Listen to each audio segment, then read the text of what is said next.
Hello, my name is Ahmed Al-Thani, and today I will share about the software and my media and politics minor learning experience.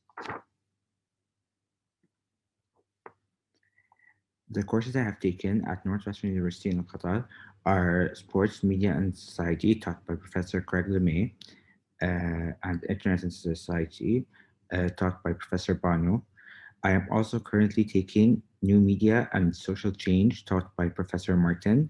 At Georgetown University in Washington, D.C., I have taken the course International Security with Professor Jennifer Dresden and have taken and the Relations course at Georgetown University in Qatar by Professor Antol Levin, and the current course I'm taking at Georgetown University in Qatar with Professor Rory Miller, Europe and the Israel-Palestine conflict since 1967. I will be going further in depth about the courses and the connections they have and how they will all build up my point in my paper, understanding I have gotten to my minor. My coursework laid the foundation of my understanding of the mechanics of international politics and relations, allowing me to articulate and understand how government and nations interact with one another on a global stage. Through the course I took with Professor Levin, I was able to grasp a better understanding of global dynamics and functionalities between governments. I am able to understand perspectives of the appropriate behaviors and misbehaviors, which in turn allows me to further analyze how they have shifted. Going into this perspective even more and applying the lens of warfare to it, I draw from my international security course, in which I am able to further grasp the understanding of global security measures are taken and how nations function in order to protect their security, the difference between offensive and defensive actions. This allowed me to connect the dots between the contents of my NUQ courses and my Georgetown courses. That how the shifts in global behavior through governments have changed by understanding the operations and priorities of nations, which gave me insight into how has been impacted by the media and internet.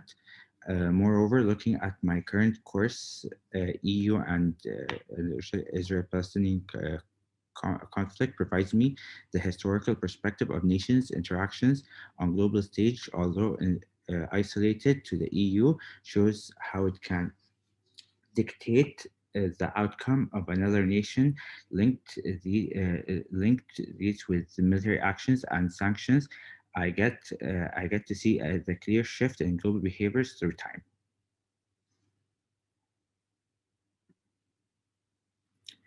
I'm able to see in my courses, Sports, Media and Society and Internet and Society, how societal norms have shifted as we see a larger community online functioning as one. These two courses look at societies, cultures through different lenses of sports, media, and the internet. Through such platforms, methods of governance have needed to adapt. As provided multiple examples in my Internet and Society course, we see how the flow of information has become more accessible to the public. Thus, people in a higher power and governmental position have needed to adapt to these new conditions. It's basically political Darwinism to adapt and survive in in a world where one cannot hide. They need to be able to perceive the public wants and needs and thus act upon them.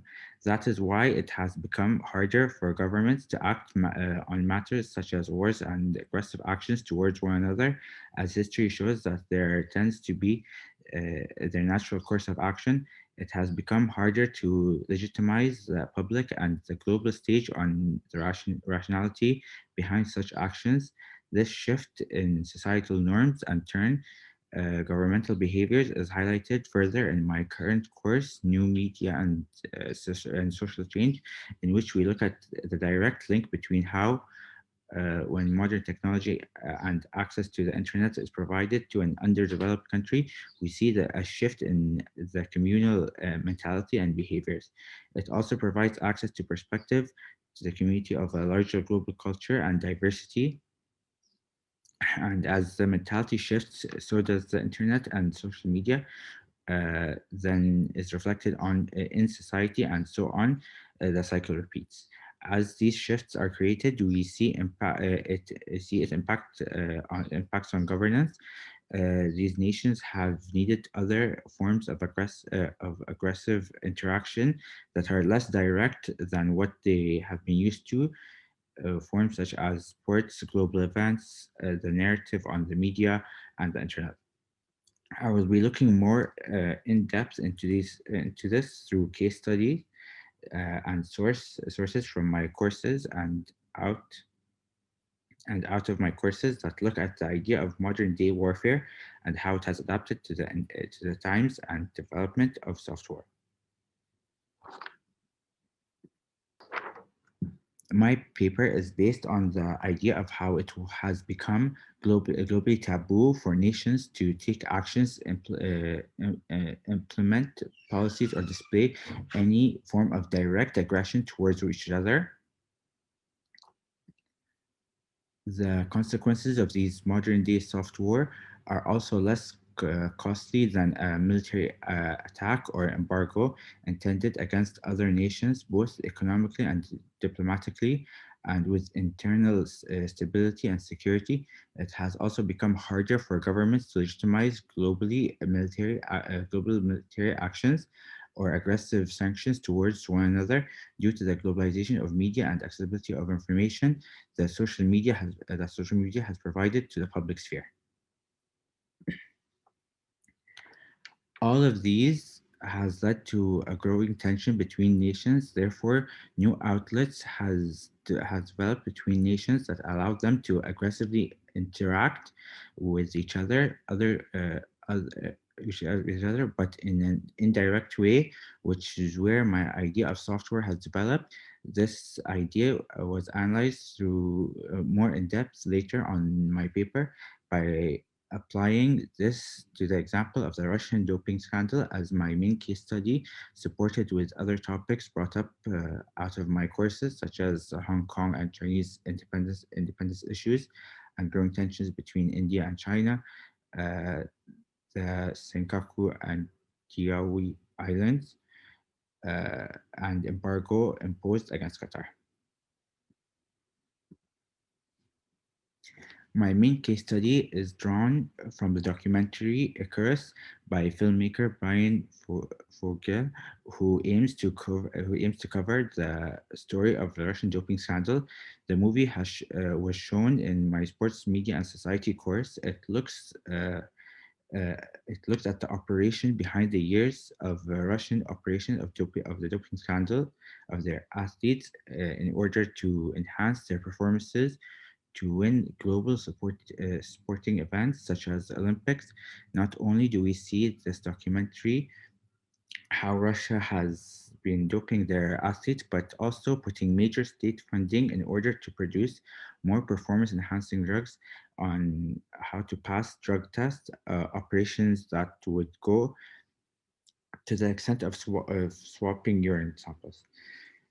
The main reason I used this as my case study is that it provides an example of how far countries would go to not directly attack each other on the global stage, but rather a form of passive aggression that is underhanded and less direct to assert superiority, yet still maintaining the desired image on the international stage. As I watched the documentary, it hit me that this is not just about sports, but rather the method of national rivalry, how states that do not get along can release their tensions against each other through what society has deemed socially acceptable competitiveness. We see how the methods of global aggressive interaction have shifted from our previous understanding to now a more underhanded method of aggression through other outlets. We see how global leaders, such as the Indonesian president, takes to social media as a YouTuber that vlogs his daily life in the office. How media has shifted the operations of politics this all surrounds our understanding of the impact of the internet and what it means for nations. Through its accessibility, information is also are able to control their narrative and how they are presented on the global stage. Sports plays a large role in countries' image and how they are presented to the world. Further validating how these events have become such a large factor in the political moves in the way political moves are made. This is repeated on multiple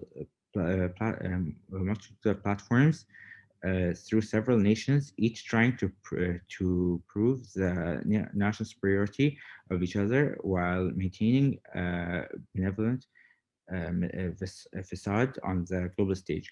The power of the internet has shifted how societies operate and think, as we see multiple research such as Jessica Gustafson, new media coming to Kapokoi, which look at the integration of modern technology into villages in Kenya and how the impact societies much they are impacted and how these communities adapt to it regionally. We see in reading by Sirpa Tenhane, telephony, meditation, and gender in rural India, on how accessibility to mobile phones, gender norms in rural India, uh, and the new media and social change. Of course, we look at such readings and we look more closely at how societies are impacted by it, and thus how, in return, societies also impact the internet and media, and how the two have developed a symbiotic relationship in which both are constantly changing and trying to adapt to one another. We see how this impacts politics by looking at how politics and governance are, to an extent, society and people they govern. Moreover, due to the media, as we see political figures and states are less capable of maneuvering undetected. Media and the internet have forever changed the global political playing field, where military prowess is rendered virtually useless, with the exception of self defense, and are replaced with sports, global events, and overall narrative and status as tools of modern warfare. Uh, with this understanding and information I have gained over the past 4 years, I will hopefully be able to use this minor and knowledge I have gathered about media and politics to help me continue my education, pursue a master's in these fields such as strategic communication or global diplomacy.